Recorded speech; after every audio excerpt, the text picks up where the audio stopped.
selalu, karena pakai masker kita tambah pede. Ya, kayak sekarang ini saya pakai masker tambah pede. Kenapa, Pak? Ya, kalau pakai masker kan kumis saya nggak kelihatan putih. Boleh. Itu salah satu manfaat masker ya, selain melindungi dari virus ya, Pak. Iya, untuk pede. Saya kira cewek-cewek juga gitu ya. Yang biasanya harus pakai lipstik, dengan adanya pakai masker kan ngirit lipstik gitu. Ya, yang jelas kita tetap prokes berlaku. Di perjalanan mereka mudik, tentunya kuliner warung-warung itu ya, warung-warung akan merasa bangkit kembali. Terus yang ketiga, kalau udah sampai di daerah, tentunya objek wisata yang dituju tuh, yang kemarin wisata-wisata itu sepi tentunya. Nah, otomatis dengan strategi pemerintah memperbolehkan ini, otomatis ya kita di Jawa Tengah, alhamdulillah, ini salah satu faktor yang menyebabkan kebangkitan perekonomian kita. Biasanya orang mudik itu yang kemarin dari Jakarta biasanya punya uang banyak, nggak boleh dihabiskan di daerah. Dengan adanya kita mudik nih, akhirnya perekonomian di daerah akan bangkit kembali.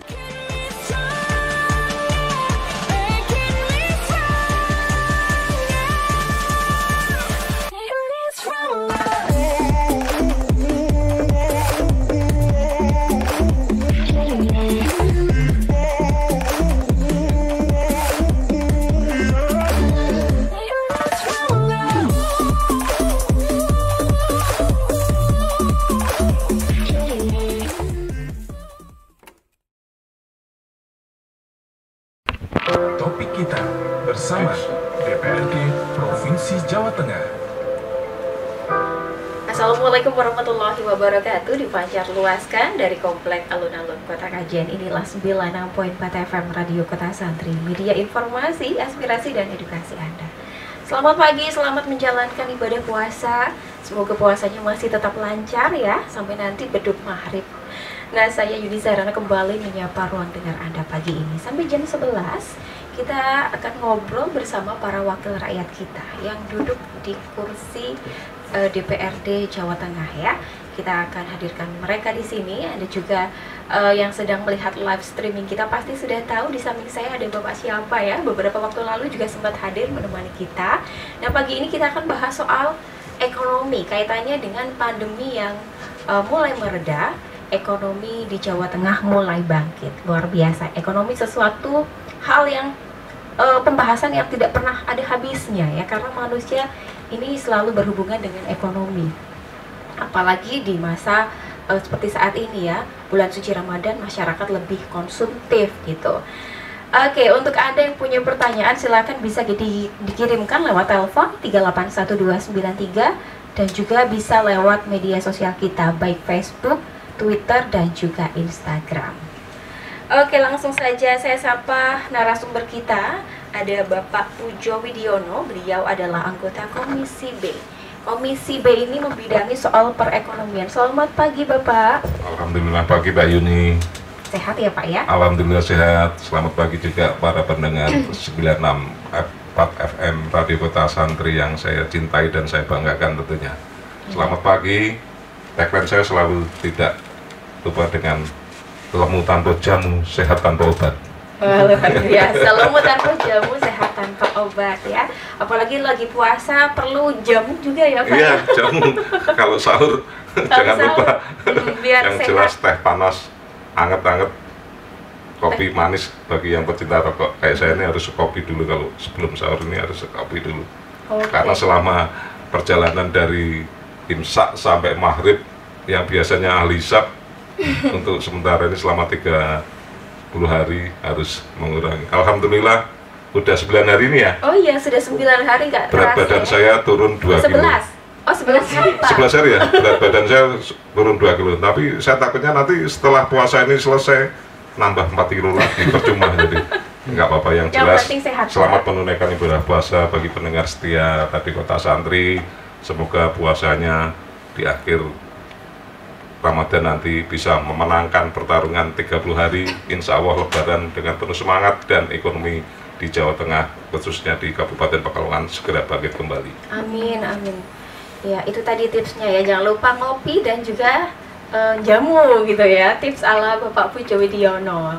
Nah, kita juga masih nunggu satu narasumber lagi Beliau adalah Bapak Ahmad Ridwan, anggota Komisi E yang membidangi soal kesejahteraan rakyat ya. Ekonomi dan kesejahteraan rakyat ini sepertinya berjalan berbarengan ya Pak ya, tidak bisa terpisahkan seperti itu.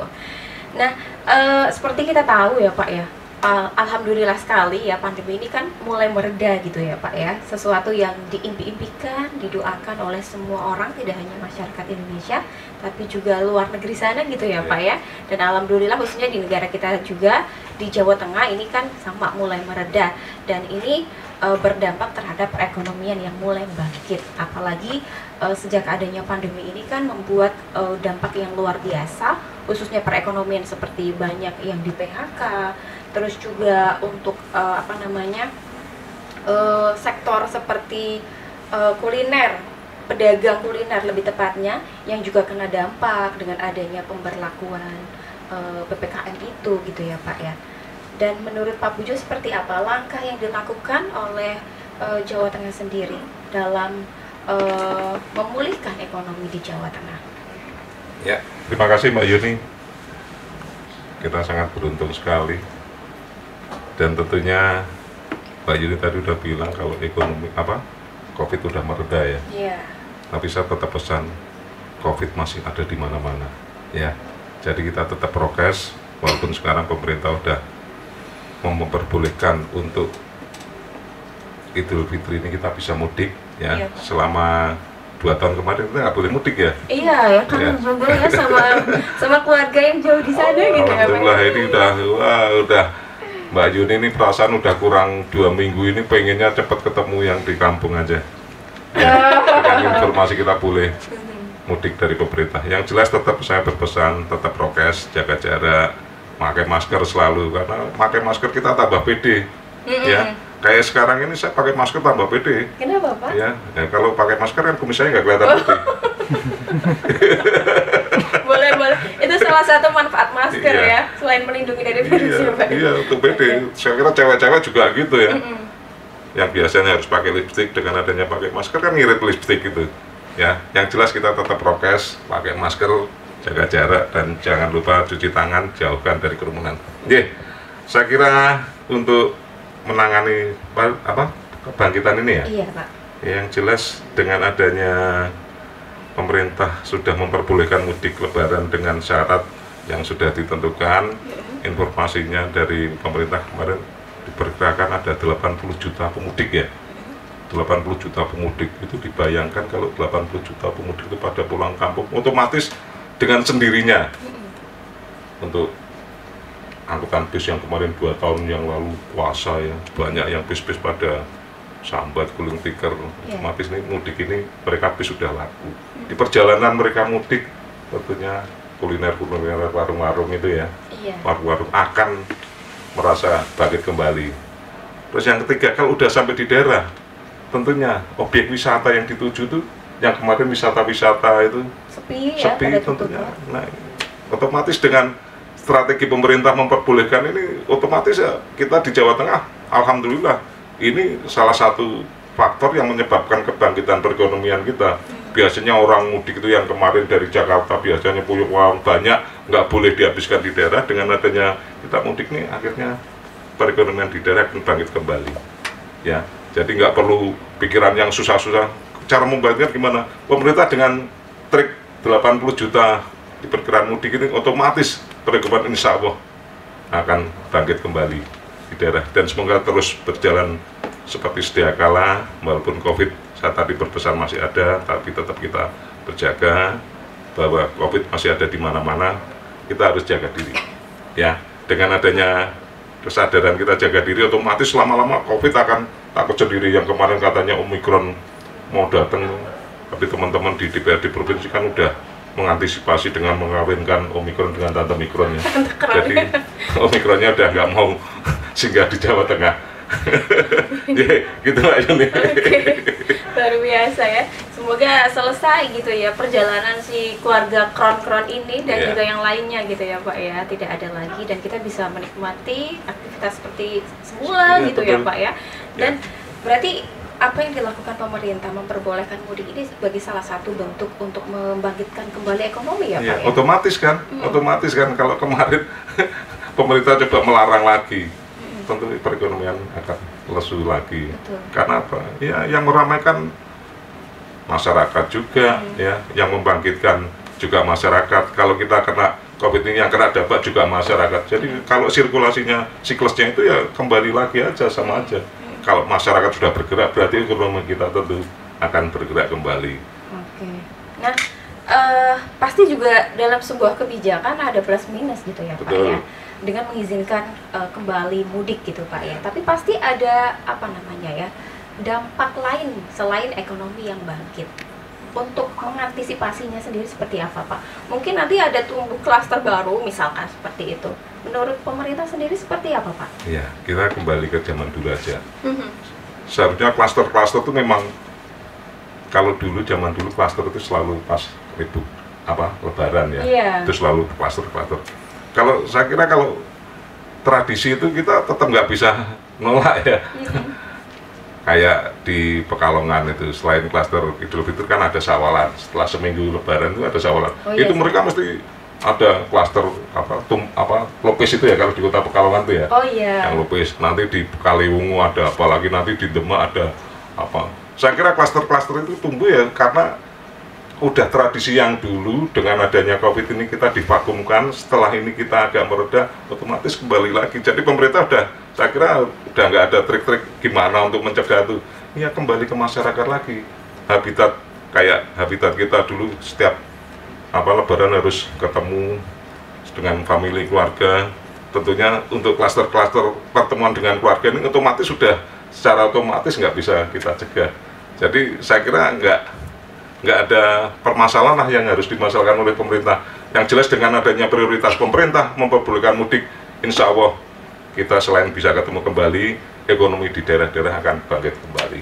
Oke, berarti pemerintah ketika mengambil keputusan itu sudah memikirkan pertimbangannya seperti Iya. apa ya, Pak ya. Baik. Yang jelas kan tetap prokes.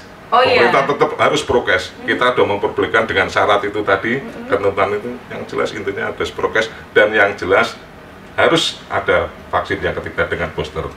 Seandainya kita belum booster, kita kan nggak boleh pulang. boleh pulang, tapi harus kita vaksin lagi. Oh ya. iya, harus vaksin lagi ya. Ada antigen lagi. Kayak sekarang di kereta itu dari Jakarta itu, kalau kita udah vaksin 3 kali nggak perlu kita antigen. Tapi kalau kita masih 2 kali, kita harus vaksin lagi. Harus vaksin lagi. Untuk antigen itu ya. Jadi dengan syarat-syarat itu untuk kita mengcover bagaimana pencegahan itu biar nggak terjadi klaster-klaster kalau kita mudik maupun nanti kembali lagi ke ibu kota. Yang bagi yang mudik dari ibu kota. Oke, jadi syarat dan ketentuan itu merupakan sebuah hal yang sudah difikirkan agar tidak ada lagi klaster baru atau pencegahan intinya seperti itu ya, Pak. Yang jelas tradisi nggak boleh dicegah. Karena itu merupakan sebuah warisan juga ya, Pak ya. Iya, udah. Yang harus kita jaga. Kayak Mbak Yuni, kalau tradisi Lebaran kan mesti harus sungkem kepada orang tuanya. Iya, Pak. Tapi kalau besok sudah punya suami, karena belum punya suami, harus sungkem dulu kepada suaminya, baru kepada kedua orang tuanya. Itu tradisi. Boleh dicegah nggak? Enggak juga ya. Nah, Kayak ada yang kurang gitu ya, makanya Pak ya. kita ngasih sampel ke masyarakat itu yang gampang-gampang aja. Oke. Yang di depan mata kita yang kelihatan terus saja. Jangan kita, yang langsung sok keberat-beratan ngasih sampel yang gini-gini. Malah kita bingung. Kita cari sampel aja yang gampang-gampang. Apa yang dilakukan kita tiap hari, itu yang kita lakukan untuk selanjutnya. Ya. Oke. Nah, yang pengen bertanya silakan ya. Kami masih buka sampai nanti jam 11 siang. Kita akan lanjut setelah ini masih bersama Pak Pujo Widiono. Oke. What's wrong?